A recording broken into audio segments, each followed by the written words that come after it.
আসসালামু আলাইকুম রহমতুল্লাহি ওবরাকাতুহ। আলহামদুলিল্লাহ, আশা করি আপনারা সকলেই ভালো আছেন। দিনী আলোচনায় আপনাদের সবাইকে স্বাগতম। আমাদের এই দিনী আলোচনার আজকের বিষয়বস্তু হবে সাপ্তাহিক ফিকহি মাসাইল। তো আজকে এই মাসআলার পর্বতে যেই মাসআলাগুলো থাকতেছে সেগুলো হচ্ছে, এক নম্বরে, যদি 4 রাকাত নফল নামাজ আরম্ভ করে এরপরে যদি প্রথম বৈঠক না করে তাহলে এই নামাজ বাতিল হবে কিনা। যদি 4 রাকাত নফল নামাজ পড়া আরম্ভ করছে, শুরু করার পরে তিনি যদি প্রথম বৈঠক অর্থাৎ 2 রাকাতের পরে যে বৈঠক, এই বৈঠক যদি না করে তাহলে তার নামাজ বাতিল হবে কিনা। এই প্রশ্নের উত্তর হচ্ছে, যদি 4 রাকাত নফল নামাজ শুরু করার পরে এরপরে সে যদি প্রথম বৈঠক না করে তাহলে ইমাম মুহাম্মদ রহমতুল্লাহ আলাইহির নিকট তার নামাজ বাতিল হয়ে যাবে তার এই নামাজ বাতিল হয়ে যাবে।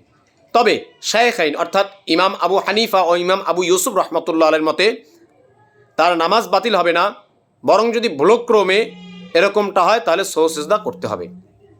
প্রথম বৈঠক যদি ভুলক্রমে না করে তাহলে সহসিজদা করতে হবে, তবে নামাজ বাতিল হবে না। 2 নম্বর প্রশ্ন, যদি কোনো মহিলা আগামীকালকে নফল নামাজ বা রোজা রাখার মান্যত করে এরপরে যদি পরের দিন হায়েজ এসে যায় তাহলে তার করণীয় কি। অর্থাৎ যদি কোনো মহিলা আগামীকালকে নফল নামাজ অথবা নফল রোজার মান্যত করার পরে সে যদি পরের দিনই তার হায়েজ চলে আসে, ওই নফল রোজা বা নফল নামাজ মান্যত পুরো করার আগেই যদি হায়েজ চলে আসে তাহলে সেক্ষেত্রে তার করণীয় কি। এ প্রশ্নের উত্তর হচ্ছে, যদি কোনো মহিলা মান্যত করে যে আমি আগামীকালকে নফল রোজা বা নফল নামাজ আদায় করব, এই মান্যত করার পরে পরের দিন যদি হায়েজ এসে যায় তাহলে তার এই নফল নামাজ বা নফল রোজা যেই মান্যতটা করেছে এটা পরবর্তীতে কাজা করা ওয়াজিব, তার কাজা করতে হবে। 3 নম্বর প্রশ্ন, দাঁড়িয়ে নামাজ পড়ার ক্ষমতা থাকা সত্ত্বেও, দাঁড়িয়ে নামাজ পড়ার ক্ষমতা আছে এরকম নামাজ পড়ার ক্ষমতা থাকা সত্ত্বেও ওজরবিহীন নফল নামাজ বসে পড়া যাবে কিনা। ওজর নাই, কোনো সমস্যা নাই, কিন্তু দাঁড়িয়ে পড়ারও ক্ষমতা আছে, এরপরও যদি সে বসে নামাজ পড়ে তাহলে এর দ্বারা এই নামাজ বসে পড়া যাবে কিনা। এই প্রশ্নের উত্তর হচ্ছে, দাঁড়িয়ে নামাজ পড়ার ক্ষমতা থাকা সত্ত্বেও যদি কোনো ব্যক্তি ওজরবিহীন বসে নামাজ পড়ে তাহলে তার নামাজ পড়া বৈধ, সমস্যা নেই।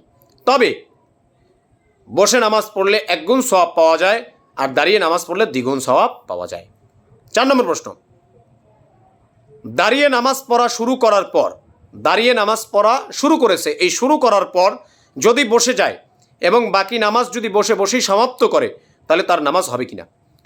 দাঁড়িয়ে নামাজ পড়া শুরু করছে, এরপরে হঠাৎ করে মাঝখানে বসে পড়েছে, বাকি নামাজগুলো সে বসেই সম্পূর্ণ করেছে, তাহলে এর দ্বারা তার নামাজ হবে কিনা। এই প্রশ্নের উত্তর হচ্ছে, দাঁড়িয়ে নামাজ পড়া শুরু করার পরে যদি বসে যায় এবং বাকি নামাজ যদি বসে সমাপ্ত করে তাহলে এর দ্বারা মাকরু হয়ে যাবে, কিন্তু তার নামাজ হয়ে যাবে।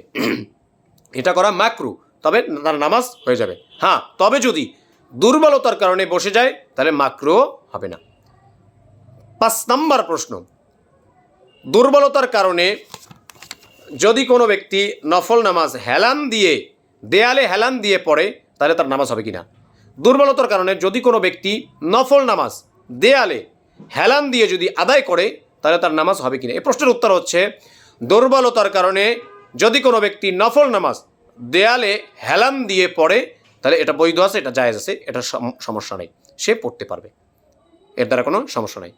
তো আলহামদুলিল্লাহ, আজকে আমরা অত্যন্ত গুরুত্বপূর্ণ 5টি মাসআলা জানলাম।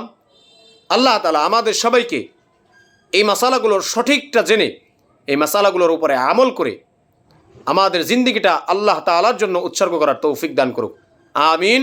এবং প্রত্যেকটা মাসআলা পর্বতেই আমি বলে থাকি, মাসআলার পর্বতে, যে কোনো বিষয় যদি বুঝে না আসে তাহলে অবশ্যই স্থানীয় বিজ্ঞ ওলামায়ে কেরামদের কাছ থেকে আপনারা জেনে নেবেন।